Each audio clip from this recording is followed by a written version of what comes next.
We're catching up with John here at the Paradox offices in Stockholm. It's an early morning in Stockholm, and Magicka Wizard Wars is out on early access. Could you tell us a little bit first about your sort of reasoning before launching into early access with the game?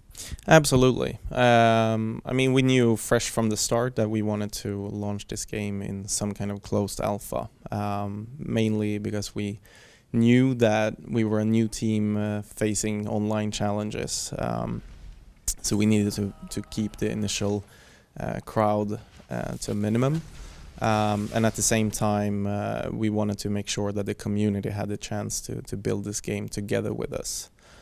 So I don't know, to me it's kind of what I think early access should have been from the start, really launching something and then get your feedback and build the game based on that feedback. But of course you're also sort of charging people a little bit to get that early access, and that sort of creates a double-edged sword where your game isn't done, but people will sort of perhaps pass judgment on it anyway. Yeah, it's always a risk. It's kind of scary to just release something that's half done and get people's opinion on it, but it's that specific opinion that we value. And in terms of charging people, basically what we had was enough servers to host that small crowd, and we believe that if you are willing to believe in us and support us with any small or large amount, that will actually allow us to scale up faster in terms of the amount of people we can let in, because we simply don't want a monster server park out there at this point. But the funding that we can get earlier can actually be used to, if there is enough interest, we can scale up. So what's the sort of the main sort of objective here? Is it to gather feedback on the gameplay, or is it to sort of test systems, or are you doing both perhaps? It's definitely both. Right now we're patching and fixing a lot of the online issues that we've been seeing.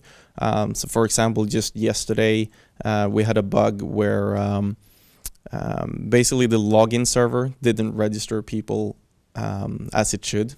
And that's fixed, and hopefully the fix will be out already today. So it's small things like that. It affected maybe 1% of the player base. And on the gameplay side, as you probably know, the Magicka gameplay spell system is fairly complex. We have still about 150 to 200 different combinations, and tweaking them and making sure that everything is balanced is hell, to be honest. So what kind of feedback are you getting? Like statistics to see what kind of things are overpowered, or are you sort of looking at player feedback, or what are you taking in? We're definitely looking at player feedback, so like the fingertip feeling of is this element overpowered or not. But we have a lot of statistics coming in as well. So last week our analytics guy Binny actually posted on the forum which one of the 4 magics is being used the most, and what we could see there was that the level, so we have 4 levels or 4 strengths, and the second level magic wasn't really used proportionally as much as any of the others.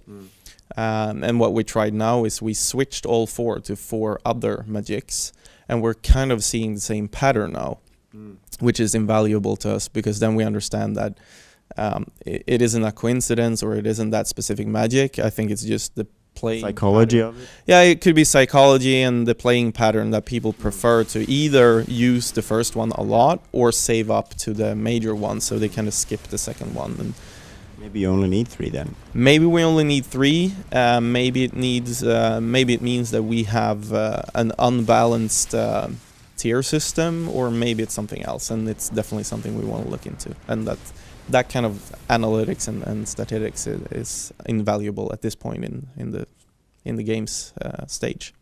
So how much of the game is locked down, and how much can you sort of play around with now? Because of course you're in sort of full production and things have to move along, right? Yeah, that's a really great question, and we're planning to announce very, very soon how we want to work with the community on these matters. What we feel now is that we have a stable foundation. We spend a lot of time building systems that aren't really visible. So the next step is simply to start allocating we've said that of our planned work, so not bug fixing or anything like that, of the planned work, the planned features that we can develop, we want to give 1/3 to keep building systems and support stuff. About 1/3 we want to decide for ourselves, and the last third we want to give to the community. So we're going to start basically putting out votes on features and kind of build like a tech tree and let people decide, do you want us to move towards clan support, or do you want us to move towards building new levels? I'm not sure it's going to be between those two specifically, but kind of dependencies and stuff will obviously decide what the tech tree will look like. But we really believe in giving that those types of choices to our community. So that's how we want to keep building this game. Gamification. Well, of yeah, player feed. Kind of. We're not going to take it to the level where it's achievements and you get points and weighted votes, because we've seen examples like that. We want to keep it a bit more concrete, so that we also don't want a veto against the votes. Some developers have like, hey, you can vote between these two, but in the end, we're going to tell you what it is. We really want to be ready to go either way based on that community vote. All right. So I don't know. Is it a hint of the business model, the packs that are out now on Steam and that sort of thing? Have you decided on exactly what you want to do?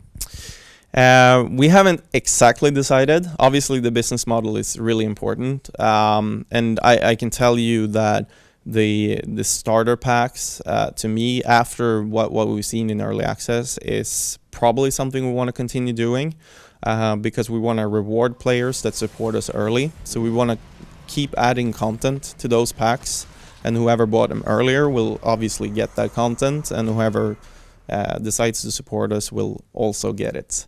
So you might be getting a little bit more if you decide to put more in them. Then players who are in now might get a little bit extra later on. Exactly. So if we add, say, a new robe to any of the starter packs or founder packs, as we call them now, you're kind of with us founding the community. If we add another robe to make it a bit more interesting to purchase, anyone who has bought it previously will obviously get that as well, for sure. It's that, and then the things that we haven't really looked into is how we will monetize in the game. That is again something that we need to build together with the players, and hopefully we will have a closer look at that during this fall, and start testing things and see what people like and don't like. So it's a tentative 2014 date. Do you have a time schedule in mind, or is it really up to where development takes you right now? We have a date that we think where we will have somewhat a game ready to be open and free to play for everyone. I'm not going to share that with you here and now, simply because we also want the approach that we're ready when we're ready. Obviously, we also always want to aim for something, but in the end, I'm toying with the thought to actually put that up as a vote as well. Like, hey, players, guys, do you feel that we're ready? Yes or no? I might veto that vote, though.